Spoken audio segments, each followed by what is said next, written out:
आणि याला आपण असंही मेन्शन करू शकतो, एकतर कॉम्पोनंट क्यूचा घ्या किंवा एकतर कॉम्पोनंट पीचा घ्या अलॉंग अनदर. सो व्यवस्थित लक्ष द्या, scalar product of two vector is equivalent to the product of magnitude of one vector. या दोन व्हेक्टरपैकी एका व्हेक्टरचं मॅग्निट्यूड पाहिजे. Q is magnitude of one vector आणि याचा प्रोडक्ट कुणासोबत घेत आहोत आपण, दुसऱ्या व्हेक्टरचा कॉम्पोनंट या डायरेक्शनमध्ये, component of vector P along vector Q. म्हणजे हा वेक्टर आहे तर या दोघांचा dot product vector P dot vector Q, या दोघांपैकी एकाच मॅग्निट्यूड. समजा वेक्टर पी चा आपण मॅग्निट्यूड घेतलं तर दुसरं काय घ्यायचं, याचा कॉम्पोनंट याच्या डायरेक्शनमध्ये. मग क्यूचा कॉम्पोनंट याच्या डायरेक्शनमध्ये काय असतो, क्यू कॉस थिटा, म्हणजेच पी क्यू कॉस थिटा, जे आपण इथे लिहित आहोत. हे आणि हे एकच आहे. नाही समजलं तरी काळजी करू नका. तर तुम्ही 9वी किंवा 10वी मध्ये पाहिलं असेल work done. So work done is equal to force into displacement. तर इथे पहा, वर्क डन स्केलर आहे, फोर्स वेक्टर, डिस्प्लेसमेंट वेक्टर, दोन वेक्टरचा डॉट प्रोडक्ट स्केलर. तर इथे पहा, work done is equal to force into displacement. So work done W is equal to force F into displacement S. तर आता इमॅजिन करा, ही एक कार आहे.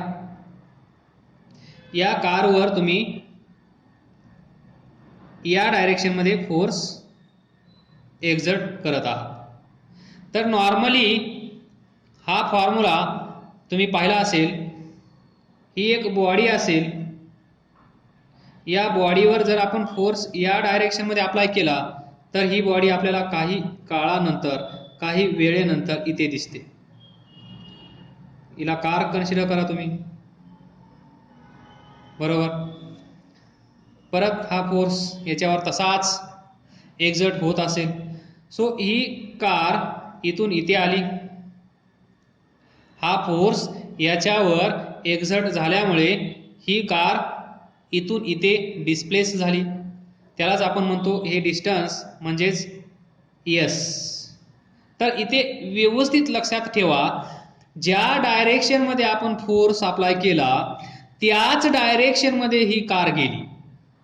ज्या डायरेक्शन मध्ये हा फोर्स अप्लाय केला त्याच डायरेक्शन मध्ये ही कार गेली आहे. तेव्हाच आपण हा फॉर्म्युला अप्लाय करू शकतो, फोर्स इनटू डिस्प्लेसमेंट. जेवढा फोर्स आपण अप्लाय केला असेल, समजा 10 न्यूटन फोर्स असेल, या फोर्समुळे ही कार इथे आली असेल, ते म्हणजे डिस्प्लेसमेंट, आणि हे डिस्प्लेसमेंट म्हणजे 2 मीटर असेल.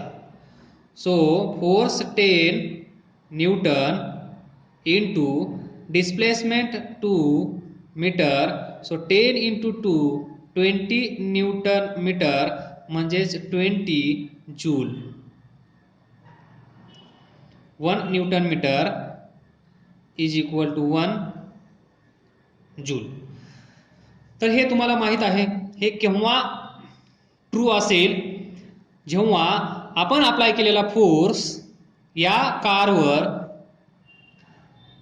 या डायरेक्शन मध्ये असेल तर ही कार त्याच डायरेक्शन मध्ये गेली पाहिजे. पण इथे पहा, ही कार, या कारवर फोर्स या डायरेक्शन मध्ये एक्झर्ट होत आहे. पण तुम्हाला माहित असेल, तुम्ही लहानपणी खेळले असाल, तुम्ही ही कार अशी, तर ही कार इकडे येते का? तर नाही, ती कार या रोडवरून अशीच इकडे येते. जसं जसं आपण इकडे जातो तसं ही कार आपल्या पाठीमागे पाठीमागे येते. पण आपण फोर्स तर असा अप्लाय करत आहोत, फोर्सची डायरेक्शन तर अशी आहे. मग ही कार इकडे जात आहे,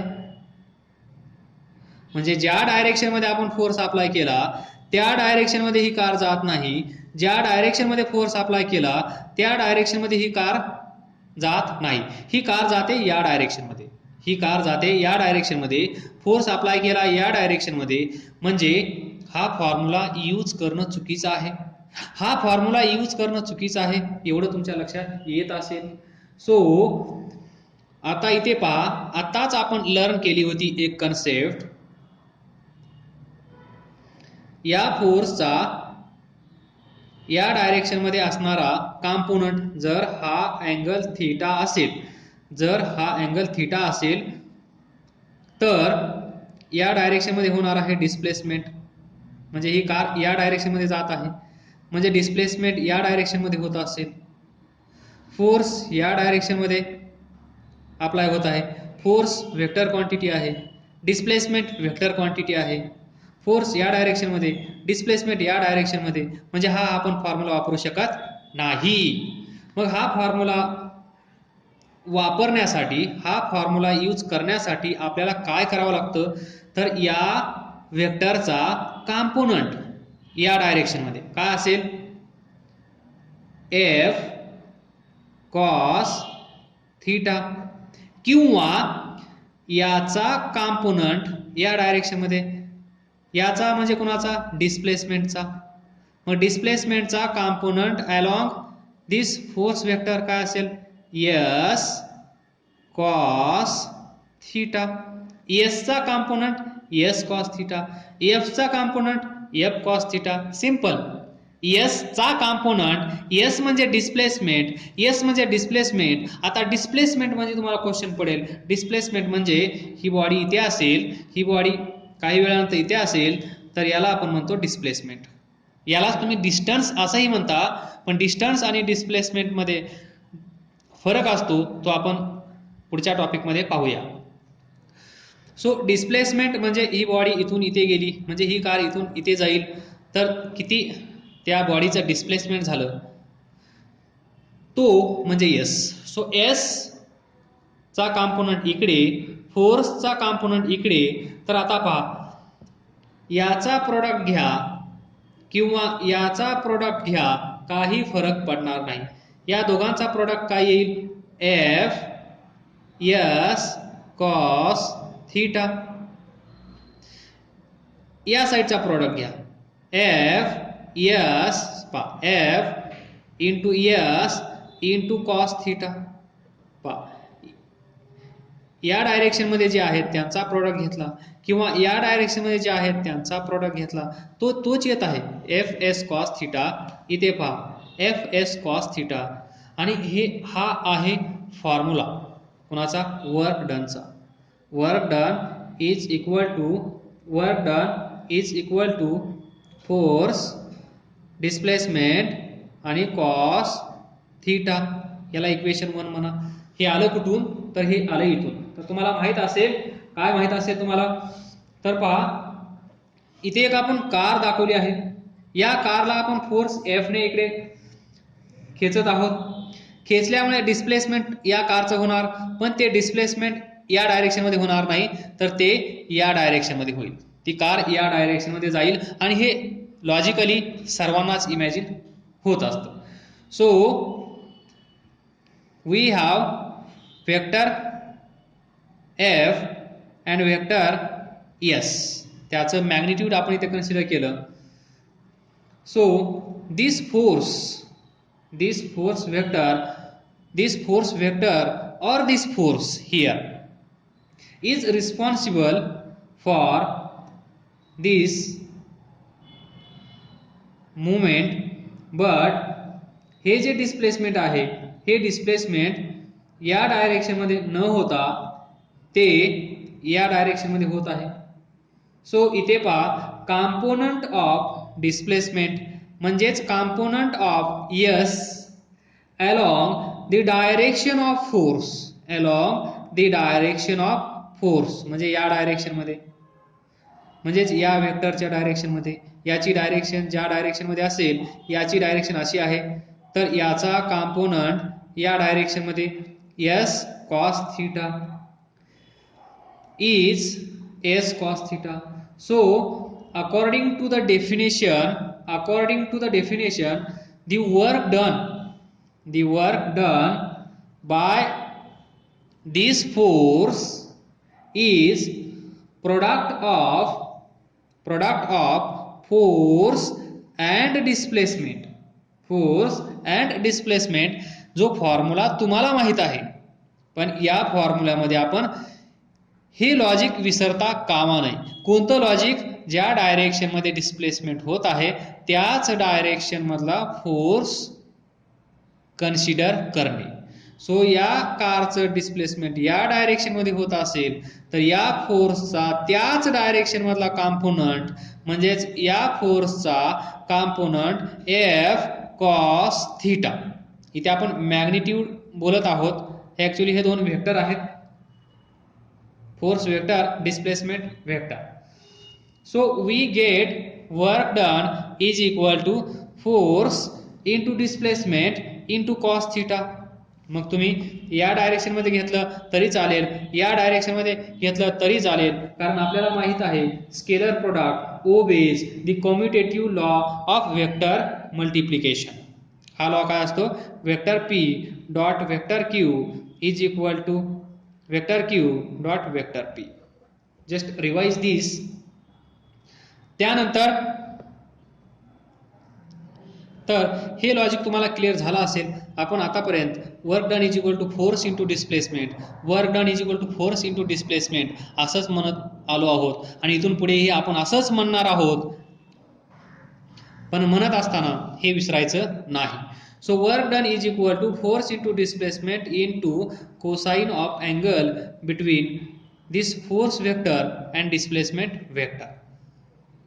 हा displacement vector आणि हा force vector, आणि ही असेल आपली कार. या कारला फोर्स इकडे खेचत आहे, पण ही कार इकडे जात आहे, म्हणजे डिस्प्लेसमेंट इकडे आहे, फोर्स इकडे आहे, या दोघांमध्ये अँगल थीटा आहे, आणि मग हे आपल्याला माहित आहे. आता ही सिच्युएशन आपण according to the definition of scalar product, त्यालाच आपण म्हणतो डॉट प्रोडक्ट, कसा घेतो? म्हणजेच हा डिस्प्लेसमेंट व्हेक्टर, हा फोर्स व्हेक्टर, या दोघांमधला अँगल थीटा, तर आपण याला असं सोडवतो vector F dot vector S, कारण हे हा पण वेक्टर, या दोन वेक्टरचा डॉट प्रोडक्ट घेतल्यावर काय भेटतं पहा, वेक्टर एफ चं मॅग्निट्यूड, वेक्टर एस म्हणजेच डिस्प्लेसमेंटचं मॅग्निट्यूड, आणि इनटू कॉस थीटा, या दोघांमधला अँगल. तर याचं मॅग्निट्यूड एफ, याचं magnitude S, so F S cos theta. Equation number 2. तर पहा आता इक्वेशन 1 आणि इक्वेशन 2 यांची राईट साईड पहा, F S cos theta, F S cos theta. Equation 1 आणि इक्वेशन 2 यांची राईट साईड सेम असेल तर लेफ्ट साईड पण सेम असल्या पाहिजेत. So from equation 1 left side काय आहे? Work done. From equation 1 and equation 2. So work done is equal to equation 2 ची left side force vector dot displacement vector, and this is dot product of force vector and displacement vector. तर इथे पहा, hence dot product or scalar product is product of magnitude of, इथे पहा magnitude of one of the vector. हा vector f चं magnitude आपण consider केलं f, तर s cos थीटा काय आहे? s cos थीटा काय आहे? s cos theta is component, s cos theta हे काय आहे? s cos थीटा हे आहे component of vector S along vector F. S याचा कॉम्पोनंट पहा, S चा कॉम्पोनंट वेक्टर S चा कॉम्पोनंट S cos थीटा फोर्सच्या डायरेक्शन मध्ये, किंवा याची फोड तुम्ही करू शकता, S ला बाहेर घेऊ शकता, S आणि ब्रॅकेटमध्ये F cos थीटा. मग F cos थीटा काय आहे? Component of force. इथे पहा, F cos theta is component of force or vector force vector F along the direction of displacement. याचा कॉम्पोनंट या डायरेक्शन मध्ये किंवा याचा कॉम्पोनंट या डायरेक्शन मध्ये, आणि हे कॉम्पोनंट घेतल्यानंतर या साईडचा प्रोडक्ट घ्या किंवा या साईडचा प्रोडक्ट घ्या, तुम्हाला भेटेल हेच भेटेल. म्हणजेच F S cos theta. F बाहेर घेतला S cos थीटा, S बाहेर घेतला F cos थीटा. मग F cos थीटा काय आहे? Component of vector F in the direction of S. इथे पहा, S cos theta is component of vector S in the direction of force. बस एवढंच लक्षात ठेवा आणि ही डेफिनेशन विसरू नका. So this is the example of dot product. This is the example of scalar product. हा एक वेक्टर आहे, हा एक वेक्टर आहे. दोन वेक्टरचा डॉट प्रोडक्ट घेतले असता आपल्याला काय भेटत आहे? स्केलर. स्केलर भेटत आहे.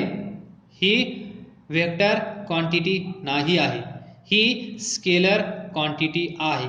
म्हणजे दोन वेक्टर क्वांटिटी एकत्र आल्या, दोन वेक्टर क्वांटिटीचा प्रोडक्ट घेतला, डॉट प्रोडक्ट घेतला किंवा स्केलर प्रोडक्ट घेतला, तर आपल्याला भेटत आहे स्केलर क्वांटिटी, म्हणजेच स्केलर प्रोडक्ट और डॉट प्रोडक्ट. Second example. पहिलं एक्झाम्पल काय होतं? Work done is equal to F S cos theta. मग S cos theta F. S cos theta काय आहे? Component of vector S along direction of vector F. किंवा यालाच तुम्ही असं लिहा, S बाहेर घ्या F cos थीटा. हे काय आहे? Component of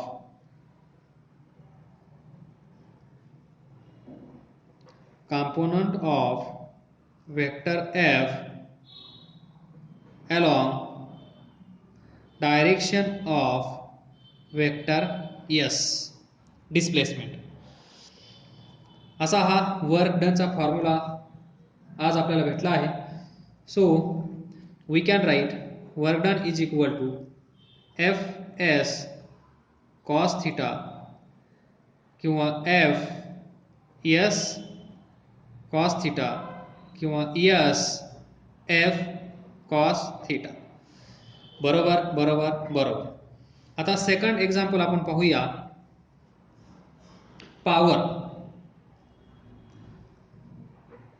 power P is equal to काय असते? Rate of doing work. Rate of doing work. So W is work per unit time. Work done per unit time is nothing but power. So power ची definition लक्षात ठेवा. किती काम केलं, किती वेळ लागला, या दोघांचा ratio power. So power is rate of doing work on body. एखादी बॉडी असेल, त्याच्यावर आपण फोर्स अप्लाय करणार, फोर्स अप्लाय करून ती बॉडी मोशनमध्ये येणार आणि ती बॉडी मोशनमध्ये आल्यानंतर आपण सांगणार मी काम केलं. So this is